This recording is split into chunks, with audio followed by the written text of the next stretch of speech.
အားလုံးပဲမင်္ဂလာပါရှင်ဒီနေ့မှာတော့ယရနာ၃ပါးကို English လိုဘယ်လိုရေးသားပြောဆိုလို့ရမလဲဆိုတာကိုဝေမျှပေးသွားမှာဖြစ်ပါတယ်ရှင်ယရနာ၃ပါးကို the three jewels three jewels jewels the three jewels တကယ်လို့ကျမတို့ရေးမယ်ဆိုလို့ရှိရင်တော့တစ်ချက်လေးသတိထားမှာကဒီယရနာ၃ပါးပေါ့နော်ကျမတို့အထွတ်အမြတ်ထားရတာဖြစ်တဲ့အတွက်ကြောင့်three လို့ရေးတဲ့အချိန်မှာရဲ့ jewels လို့ရေးတဲ့အချိန်မှာရဲ့ဒီအစစကားလုံးပေါ့နော် T ဆိုတဲ့စကားလုံးလေးရဲ့ J ဆိုတဲ့စကားလုံးလေးရဲ့ကို capital letter အကြီးနဲ့ရေးရမှာဖြစ်ပါတယ်ရှင့်ဒါဆိုရင်တော့ကျမတို့ဒီယနာ၃ပါးထဲမှာပါတယ်ဖရာတရားတန်ခါပေါ့နော်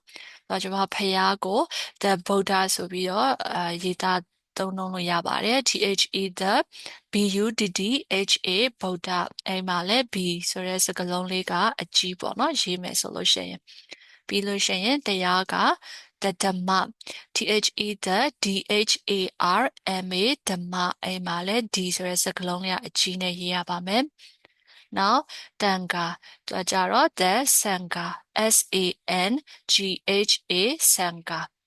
ဒါကဖရာတရားတန်ခါကျွန်တော်ပြန်ပြီးတော့ recap လုပ်ပေးရမယ်ဆိုလို့ရှိရင်ယရနာ၃ပါးကို the three jewels နောက်ယရနာ၃ပါးမှာပါတယ်ဖရာတရားတန်ခါက the Buddha the Dhamma